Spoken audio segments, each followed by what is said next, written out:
maison de Séchem peut avoir en sa disposition. C'est qu'elle peut avoir. Pas imposante. C'est qu'elle peut avoir. C'est qu'on peut avoir. Ça peut être le peuple. Ça peut être du plus.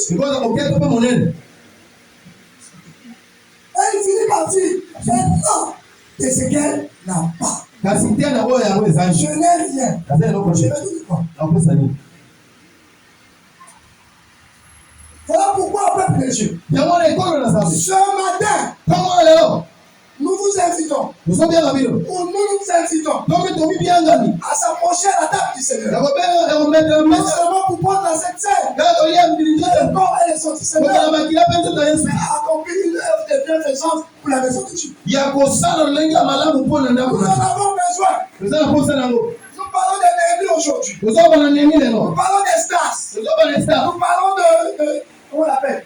Le roi Salomon. Nous parlons du roi Ézéchias. Parce que c'est des gens qui se sont attachés.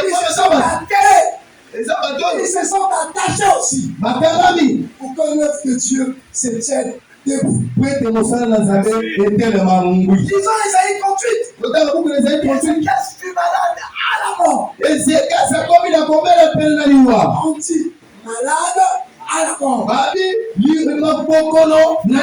C'était l'évidence. Il devait mourir. Il était malade. Mais Dieu envoie le prophète. Il dit, donne des ordres à ta maison. Tu mourras. Vous voyez ça? On n'a pas dit prie, tu vas guérir. Donne déjà des ordres dans ta maison. C'est tellement chose, c'est celui qui sera roi après toi. Tu mourras. Il a écouté. Il a gardé. Il n'a pas dit au prophète, reste à côté de moi, je vais prier. Ou impose-moi les mains. Non. Il a prié. Dis à Dieu, souviens-toi de moi. Dieu va se souvenir de moi. Toi, tu es égoïste. Tu n'es pas libéral. Même culte avec tu n'as compris. Même intercession, exemple, la bonne de la biseau. Et après la biseau, ton siècle dans les années. Nous ne venons pas. Intercession. La biseau, tous nos signes n'est pas ensemble. Ce n'est pas Dieu qui nous demande. C'est nous qui demandons. Ça veut dire, à ça du programme, 2 heures de prière. Il y a une famille de gens.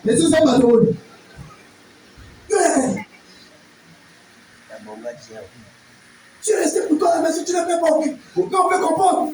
Même Dieu le sait. Quand une personne est occupée au travail ou à une ouvrage, Dieu sait que tu es occupé.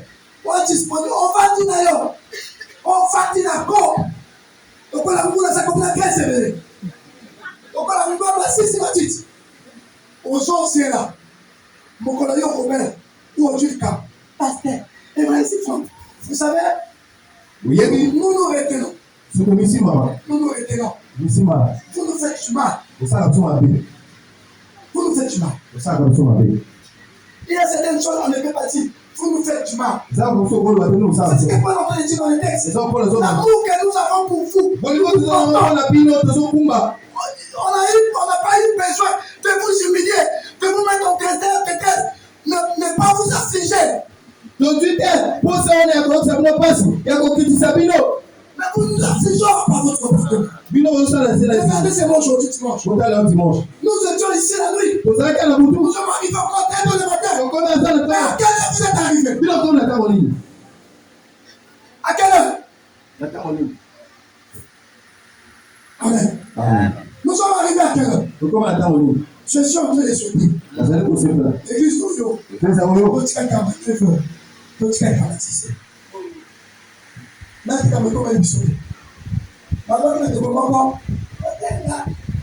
de grâce. Action de grâce. Action de grâce.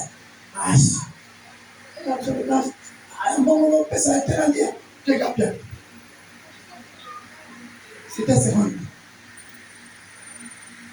Madame de Salé, quand il s'est acheté, il dépensait plus de 300 et quelques loups.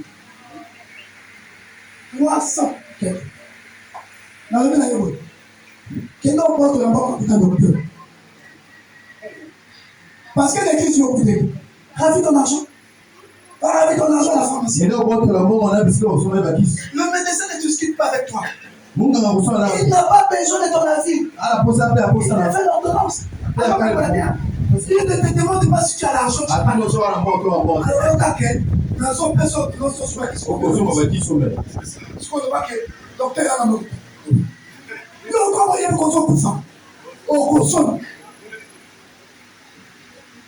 C'est ça l'homme.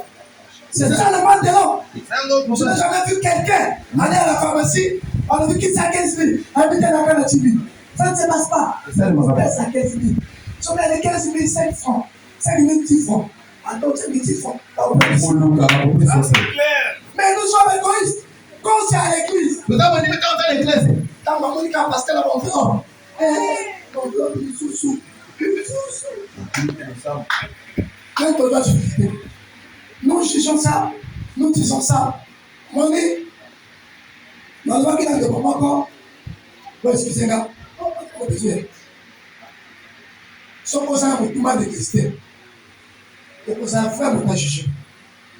On pose un moteur, tout le monde va juger. Dans la vie de hein? La maison, vous pouvez la casser. C'est de la vie de justice. Dans l'avocat, pour la pasteur,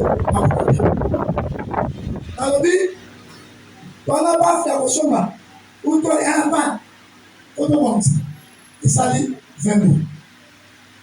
Puis on va passer 20 000, n'est-ce pas? Vous voyez pas comme les drapeaux bien.